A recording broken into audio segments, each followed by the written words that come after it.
Okay, good day. Introduce yourself. Good day, ma'am and sir. Thank you for watching my videos. I'm Irene C. Pasioles. I'm 40 years old. I'm married. I have 3 kids, 18, 12 years old, and 4 years old. My religion is UCCP, United Church Christ in the Philippines. I have 5 in our family. I have 2 brothers and 2 sisters. I am high school graduate. I have experience in 3 years in Philippines.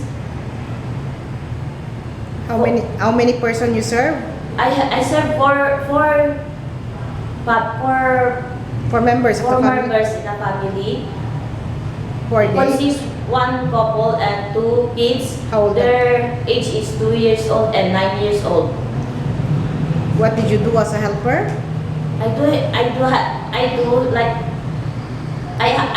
am the one as a helper.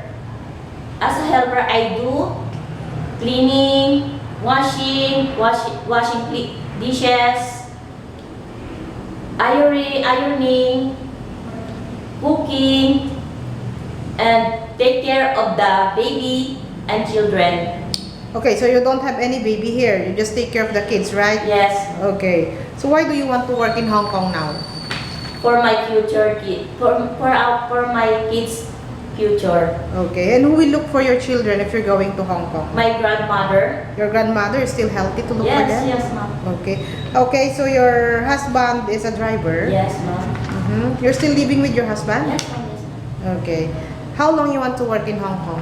As long my service is you like me. So as long your employer needs you, you Yes. will work with them. Your day off will not fall on Sunday. You will be given Yes. only twice a month off, and the 2 off will pay you. Is that okay for you? Yes, ma'am. Are you willing to accept or to share job with other helper? Yes, ma'am. Are you afraid of any pet? No, ma'am. If you feel homesick, what will you do? I will focus my job. Okay. And you know how to cook. Yes, ma'am. Are you willing to learn how to cook Chinese food? Yes, ma'am. Are you ready to go Hong Kong anytime now? Yes, ma'am. You love kids. Yes, I love kids, ma'am. Can you handle naughty kids? Yes, ma'am. Yes.